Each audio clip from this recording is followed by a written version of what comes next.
I had to go to MC with Jane and depression has arrived. Hi again, champions. Sorry to tell you depression has kicked in. Let me walk you through.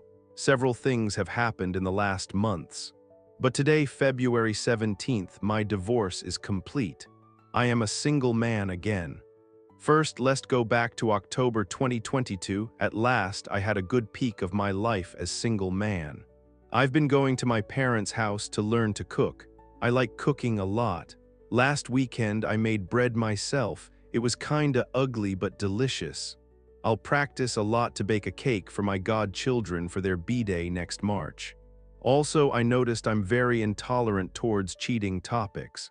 Have you seen the sitcom, The Office? It used to crack me up, but now that I saw the cheating and gaslighting, it stopped being funny to me, even if they try to hide it as romance. I can't tolerate it. I bet none of the writers have been cheated on. I spoke to my attorney. He mentioned Bird Brain's Sue proceeded, and that reminded me I wanted to have a chat with Frank. Long story short, I met Frank and he told me Bird Brain was fired the same Monday I met him. And yes, he was living illegally at Frank's father's house. Since Bird Brain was his employee for years, Frank made a civic sue for trespassing, meaning he can't be near Frank or any of his properties for the next 5 years. If he does, the cops will be involved. I asked if Jane would be sued too, but he said Bird Brain confessed she was unaware of all the situation and that she just went to the house to exercise with his guidance. They used the repaired equipment to exercise. Besides, Frank assumed Jane and I were still together and he felt he owed me that. Frank is very cordial and friendly. He was cheated on in his youth, so he has zero tolerance on the topic. He gave me something. He said, "You're gonna love this."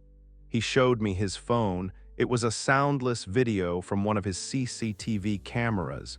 It took me a minute to recognize it was showing the gym's cafeteria. All tables are empty but one. There is a man sitting with his back to the camera. Then a huge muscular back appears and I recognize Harry walking towards the man. I ask, "Is that?" Frank nods and I continue watching. Harry puts his hand on Bird Brain's shoulder, then Bird Brain covers his face with his hands.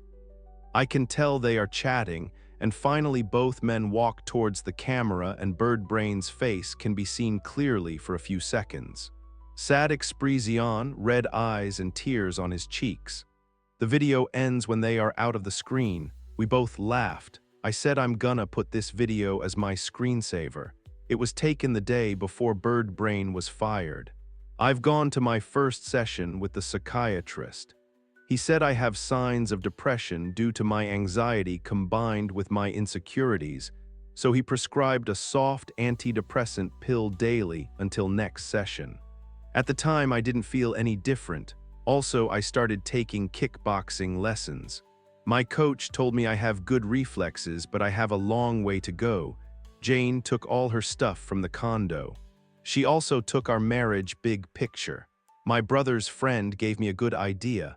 I'll sacrifice the living room to make another bedroom and make the dining room and kitchen a common area, so it will have 3 bedrooms. I hired a guy to take care of it. My attorney informed me Jane has her own attorney and he requested a meeting. I asked what I have to do and he told me to play along. He'll do all the talking, I just have to agree. Unless my lawyer thinks they make an unreasonable request, he'll ask for a timeout to discuss it. The following week, the meeting took place at Jane's attorney's office. Jane was stunning and very quiet. She was trying to steal glances from me.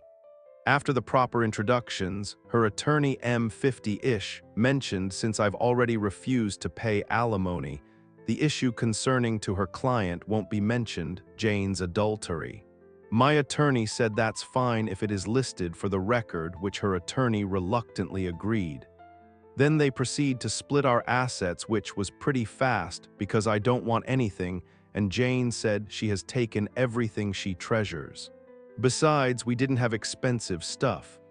Finally, her attorney asked for 5 sessions of marriage counseling and added if I agree and attend with an open mind and honesty, his client guarantees a smooth divorce.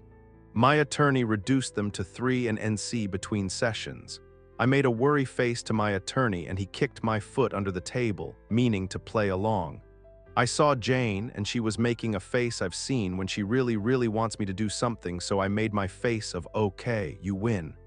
And she smiled, marriage language again. Later I asked my attorney if MC is necessary. He said it is. Because the judge who will be assigned to our case may agree with Jane since she's making the attempt of reconcile while I am not. Or the judge may agree with me and ignore it. So attending to MC is a necessary risk. I said she was the one who cheated. He told me I've already asked for a compensation and the judge will overlook her adultery. The judge has the power to divorce us right there, or she may order more counseling and or a period for reconciliation. It's like flipping a coin. Moving on to mid-October, we attended to the first session. We sat on big sofas, one in front of the other, and in the middle the counselor, let's call her Dolers. After hearing all the background and the main point of our divorce, she asked both of us what we expect. I said I just want to be amicable but still want to divorce, and Jane said she wants to reconcile. She asked for Jane's opinion about my goal and she said she doesn't want to divorce. She has never stopped loving me. I was about to argue, but the counselor asked me to not interrupt. Then she asked me about Jane's goal. I said I don't think we can reconcile because I don't trust her anymore and I think she's in love with AP.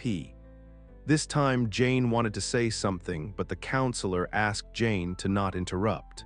Then asked me why I think that.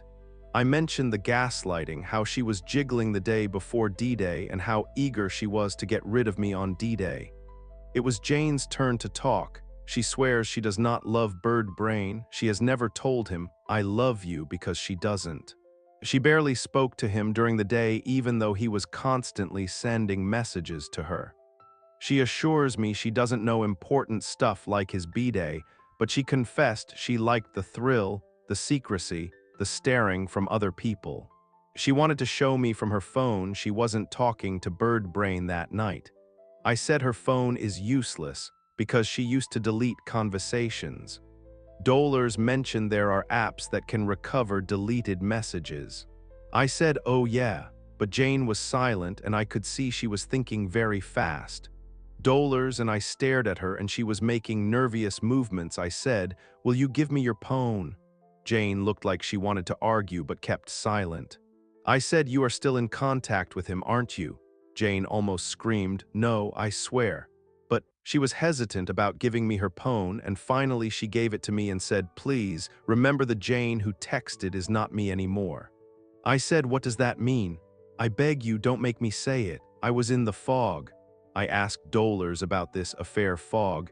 She told me from her experience it looks like the judgment is clouded by the excitement and focus on a new relationship. So the subject's mind can't comprehend or just ignores the consequences of their actions. It varies a lot from person to person. Jane told me, I'm deeply sorry for all I texted to him. Now I can't understand why I was so disrespectful to you. At that moment, I wasn't sure I'd want to know what she meant. If she trashed me like Bird Brain did, it would be a massive blow to me. I confided her everything about me. Next, Dolers asked me what it takes for me to reconcile. I told her there are 2 major obstacles I don't see how to overcome. Number 1, she lied for a long time and I can't trust her anymore. No, 2, I can't be intimate with her ever again since she gave her body to another man. This made Jane tear. She says it was purely physical, like using a dildo. Besides, she swears Bird Brain wasn't very impressive at all. I reminded her my reason number 1. She insisted, almost desperate, I have never made love to him, you are the only one. I just felt angry and yelled back, and that's why you didn't touch me for the last months. Dolers asked Jane her reasoning to cheat on me. She spoke about she being the chubby girl, bullied and ignored. She was very lonely when she was a teenager. At university, she was friend with some girls, but they tend to leave her behind. If it weren't for her great grades, they would have completely ignored her. Then we met, and it was like finding a twin soul. When she lost weight, All her fat went to very strategic places that made her look voluptuous. At first, it was scary when men stared at her, but when Flirty and her friends told her she's hot and beautiful and that she must be confident of herself. That's when she started enjoying the attention, and her ego went to the clouds when she saw Bird Brain staring at her too. She told me, "You don't know how it feels to be ugly." I told her I do. I lost count o' reactions and friendzoning.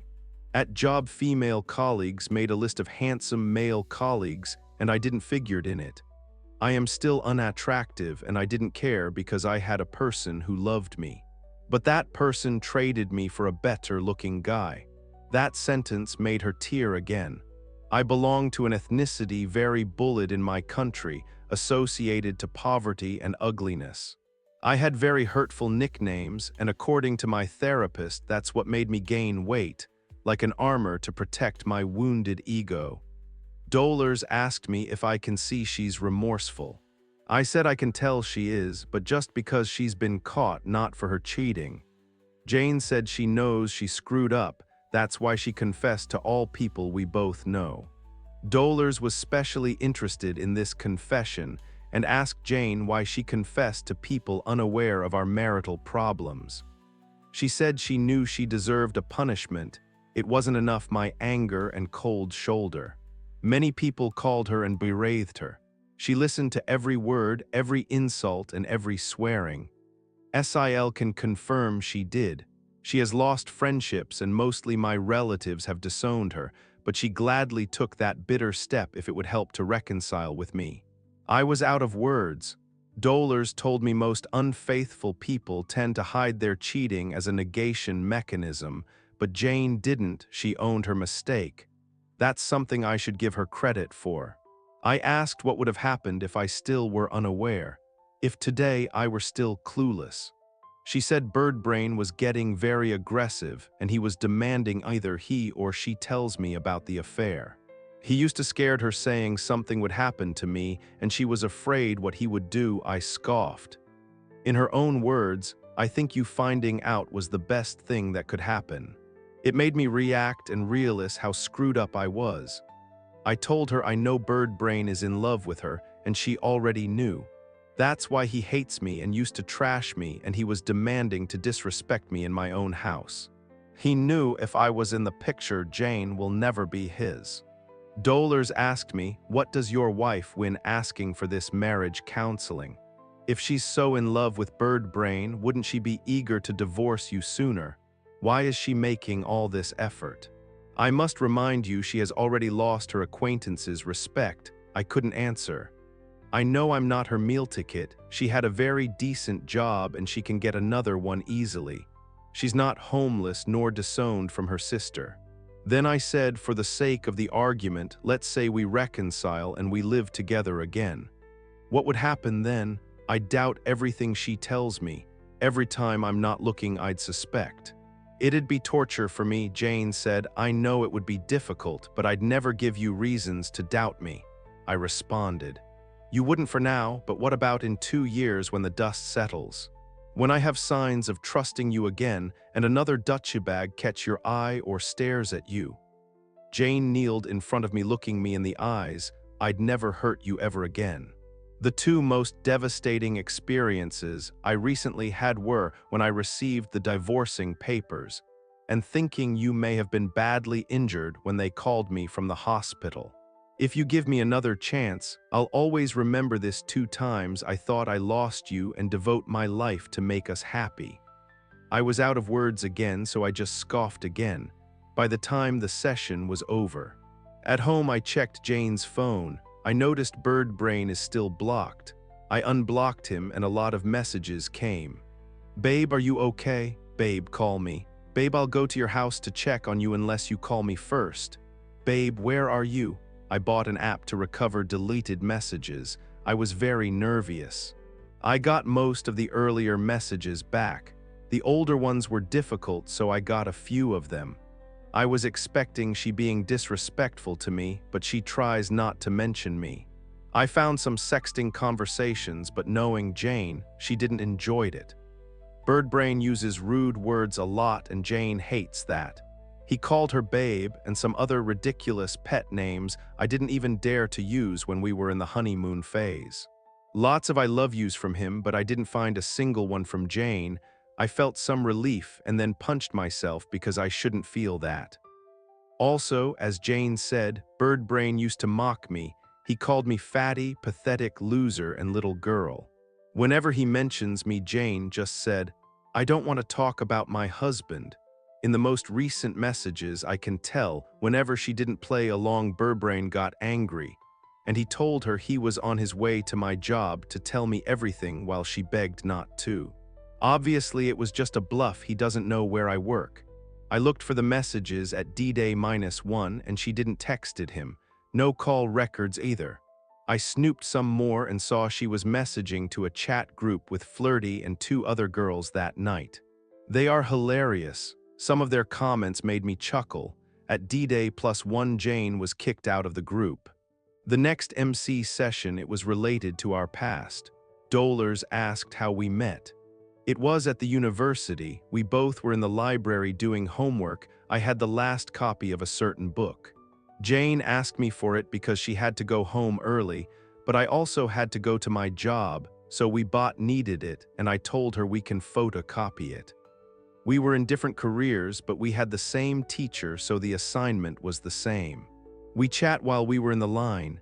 We hit it on, and I noticed how beautiful, intelligent, and kind she is. She just thought I was a good person. I lent her the book and I got the photocopies. That way she had to return the book to me and we would chat again. I arrived late at work, but I felt it was totally worth. We were friendly until I invited her out, but she turned me down. From there, I just greeted her in the hallways like a friend, but I didn't make a move on her. Suddenly, a week later, she invited me out. I babbled a yes and we started dating. Next, Dolers asked what made us fell in love with each other. In my case, it was when I took Jane to eat Japanese food for the first time.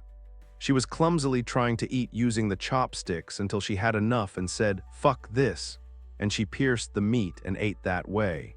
I'd never heard her cursing before, so it made me laugh, and I said, "I love you," for the first time.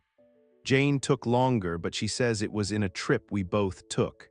She knew it was going to be our first time being intimate, but she had cold feet because she thought it would disappoint her father. Also, she was scared. She thought I would get mad and didn't tell me. At night, she started crying and apologized to me. I told her I'm not mad, and if she didn't feel ready, I understand. I want her to trust me and feel comfortable with me. We cuddle and slept. She realized she felt secure with me, and that was the first time she told me the L word.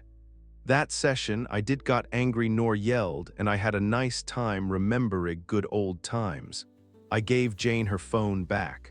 I told her I believe her, she's not in love with Birdbrain.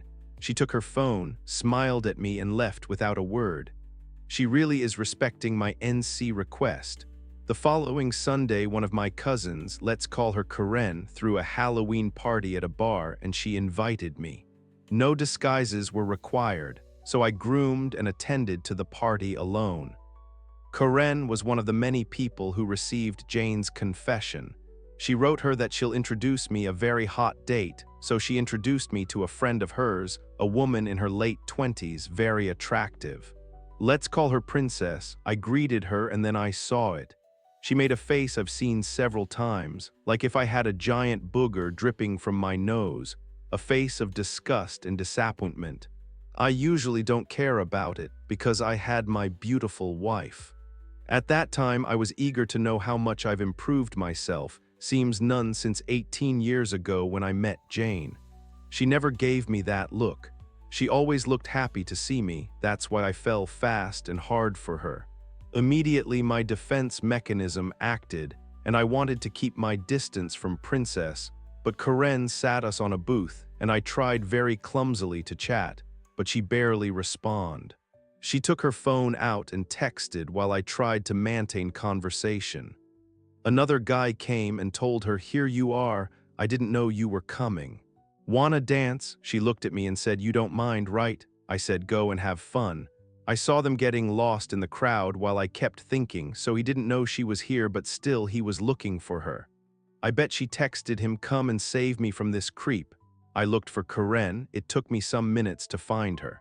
She was talking to Princess. Before they noticed me, I clearly heard her saying, "You said he's a catch." "He is," and Karen saw me. They immediately got quiet. I said I'm not feeling well and I'm going home.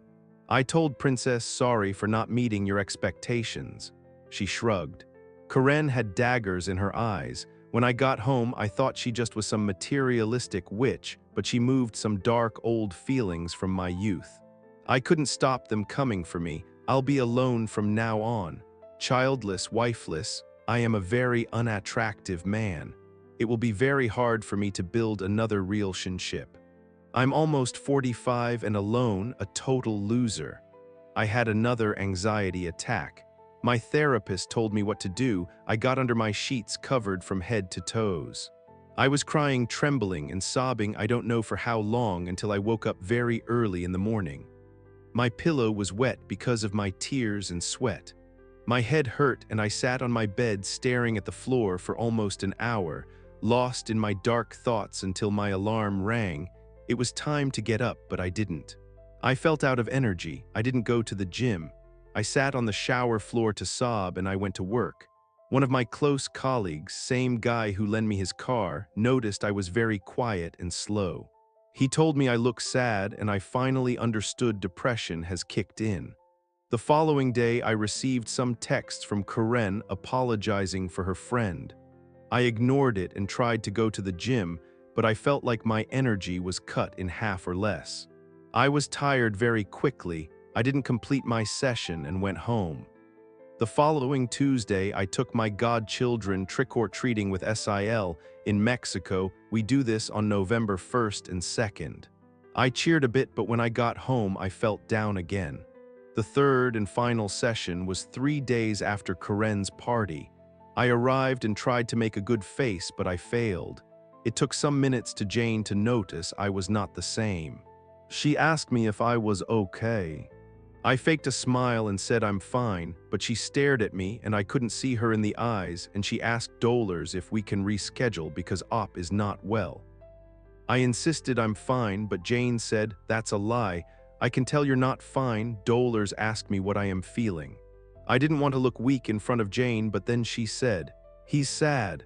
I looked at her surprised. She sat next to me and asked, "What's wrong?" She grabbed my hand, and this time I didn't rejected her. I just saw her big, beautiful brown eyes scanning my soul.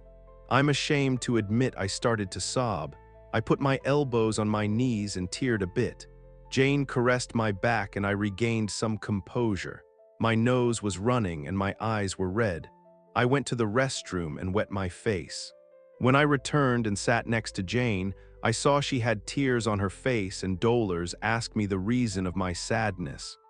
Jane said with trembling voice it was her fault.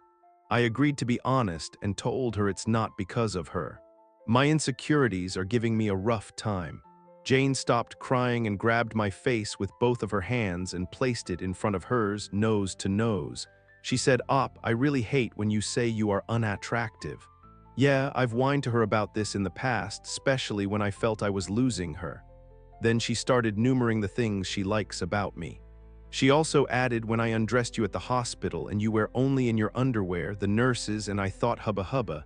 That's the best translation I could find. That made me chuckle and I did feel better. I can see you are in better shape than I remember. I did lose another 4 kg when all this drama started, but also I lost some muscle due to lack of sleep and appetite. I glanced at Dollars. She was silent the whole time, staring at us. She said, "You both still can work on a new marriage. Your previous marriage is done, but a new concept could work for both of you. That is my advice if you want to take it." Jane loved the idea. I said I'm not sure about that and I'll discuss it with my lawyer and my therapist. The rest of the session we talked about our life so far individually. I didn't know Jane got another job in a different company doing the same thing she did in the previous one, and she's still on therapy. I mentioned I'm learning to cook and trying to focus on my mental health. She asked us the good points and bad points of being separated. I mentioned I am busier and it helps me to go on. I didn't mention sometime I miss my wife, but Jane did. She said she hates being alone and not in her house with her husband, who she loves dearly, and she pressed my hand. I hadn't noticed we were sitting next to each other, and she was still holding my hand. I'm sorry to admit, in that moment of darkness, her warm touch felt like a pure ray of light. The session was over. Dollars signed the documents given by our attorneys. We walked together and I took her to her car, still unsure about my feelings to her. She asked me if the NC request was over. I told her I guess. Then she asked me if we can have a date for my birthday, mids of November. When she saw my face of worrying, she hurried to say it was only a dinner. She just want us to chat like the good old times. I agreed, but asked for no kisses and no excessive touching. We agreed to meet 2 weeks later, one day before my B-day. Meanwhile, I asked for NC again. Story 2, I've tried hard to make this work, but I can't do it anymore. Unless she does something huge to show her committal to our marriage, I will start the divorce process. It all started 1.5 years ago. She had been a housewife for a decade. She wanted to pay off our house faster, so she got a job delivering pizzas. She was open about everything that happened there. It was a small pizzeria, so I met her coworkers. She had them over for dinner. Last year, she talked me into letting one of them rent a room from us. She would make extra money. He would live in a better place. I knew him. It seemed like a win-win. I didn't think it would be a problem because my wife had shown herself to be trustworthy across our whole marriage, all 17 years of it. She's also nearing 50 and he's in his late 20s. He also is an immigrant saving up to bring his wife over. After 5 months, my wife suddenly moved out of the bedroom. She was sleeping in our spare room. That itself isn't suspicious. We prefer sleeping in different temperatures, and my work shifts have me sleeping at odd hours, so we've slept in different rooms before. After a few days, I came home for lunch. My wife sat me down and said we had to talk. She told me that during the morning, our daughter, 12 years old, caught them kissing in the kitchen. I asked her if she had slept with him. She said yes. I told her I loved her very much and that there's something important in our marriage if we've been together for 17 years. She agreed to go to counseling with me. He moved out immediately and we started marriage counseling. She hated it and cried hysterically after each session. The counselor seemed off and didn't seem to understand what she was doing. I switched to a different counselor and he was great, but my wife refused to have more counseling. She hated the first one and refused to give someone else a try, so I attended alone with the other one 6 times. This whole time she refused to quit her job. I asked her, explaining that I'm not jealous or suspicious. I just fear continuing to work with him will prevent us from reconnecting and healing. She got angry and refused. She almost threw her phone at him, telling me to check her texting history if I don't trust her. She never quit. After a few months, we never seemed to move on or get back together. A cloud seemed to hang over us and I lived constantly with the uncertainty of our future. With my counselor's help, I kept proposing ideas to help us heal. One was to go on a vacation with just the two of us. She refused. By November, I was thinking I might have exhausted all my options to heal. Me and my counselor agreed we couldn't do more together. I think he was hinting I should divorce. My father suggested to wait until after Christmas so I wouldn't put a dark cloud over the holiday. While this was happening, I snooped through her dresser in the spare room where she was sleeping. I found a small stash of lingerie. It's not new, but she specifically moved it there. For the past few years, she hated wearing lingerie. I kept an eye on it and it never moved. The exact position of each bra and panty was the same, so I'm confident she didn't even move it. I also snooped through her text history and didn't see anything suspicious. I kept an eye on it. It stayed motionless so long I almost stopped checking it. At the end of November, she left for some errands. I decided to check her dresser again and saw the lingerie was missing. Sometime after she returned, I checked the dresser and the lingerie was back. Around this time, I checked her text messages. Her entire history with him has been deleted. She didn't delete anyone else's. November to December, I know a lot about divorce. I knew it was likely, but I wanted to make sure I didn't do the wrong thing.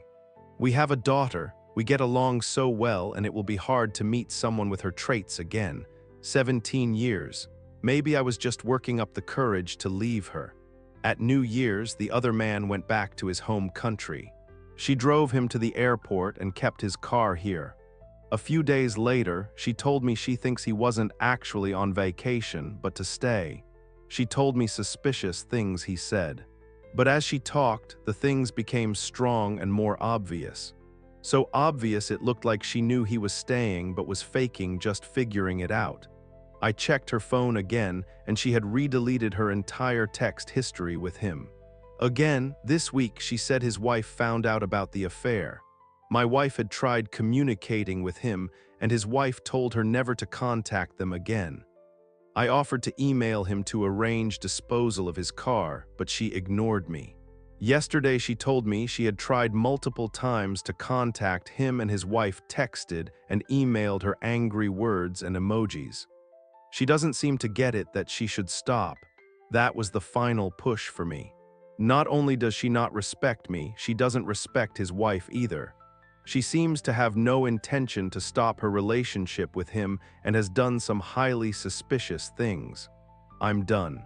Not only have I tried everything to try and fix our marriage, not only have I been trying so hard to be a good husband before the affair, cleaning, help with our child, fixing things, touching without sex, and more, but I'm also done feeling this way.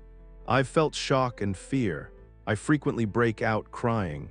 I can never understand why she would cheat, keep cheating, hide things, and not try like hell to fix something she does value. I often break out shouting, "Why did you do it?" Or "Why can't you just love me?" I'm sick of feeling this way. At one point, I considered just staying in marriage without sex or love because there's so much good in our relationship and we still get along really well. But I've come to see that I'll never move on if I live with her. The misery is invisible but ever present. I have to divorce to move on. I can't keep living with this anxiety and uncertainty. It's selfish and wrong of her to put me in this position. I want out. At least I've accomplished one thing, knowing I've done everything I can to save this once wonderful marriage. I though of divorce once she confessed, but I didn't want to regret it years later. Now I don't think I will. Jan, 15, the next day I talked with her about divorce. I told I love her and always will, but that I can't keep living the way I've been. We're not healing, and after this much time I don't think we will. I said we need to end our marriage. She agreed. She said she doesn't feel like we're healing either. She said that she's not getting an emotional connection that she needs, and that it's something that she's struggled with for a long time, long before she met her affair partner. To be honest, something felt off for a long time. I had tried harder to be a good husband, but by myself it wasn't enough. She has no idea what I'm not giving her. I think she really could have benefited from counseling and maybe CBT. It's possible I'm giving her everything she needs, but she just has some dysfunctional mindsets that's keeping her dissatisfied with life, which then interferes with her from having a happy relationship. I am certain therapy could have helped, but it's too late for that now. A few years ago, I tried to get her to counseling, but she refused. We talked about where we go from here. We don't have fixed plans yet, but we're thinking of leaving her the house and I keep our savings. Those are roughly equal to our home equity. I proposed 50-50 parenting time without daughter and she didn't object. However, I will have to consider how that could be affected by my work schedule. I work both days and nights. Although she's a nearly 13-year-old with no special needs. She should be able to get up in the morning and go to school without my help. It's really only the mornings that I won't be able to see her. I'll have to pay child support. It's mandated by the government based on a formula, so we don't have any discretion. My wife says she understands she's the one who caused this, so she will not press for spousal support. That's huge. I'm grateful for that. I make good money, but child support plus meaningful spousal support would seriously hurt my livelihood. I haven't broached the subject of my pension yet, but in light of everything else, I'm optimistic. We don't have details or commitments yet, but it's only a day into our decision. We will need time to work out the details, meet a lawyer, and get the process moving. This is hard, but so much better that it's amicable. A lot of you guys have posted hate for her and pushed me to do things like surprise her with paperwork, try for full custody of our daughter, etc. You read about something awful, then get a justice boner at the thought of her getting punished. I get it. She did something terrible, but going to war isn't going to make things better.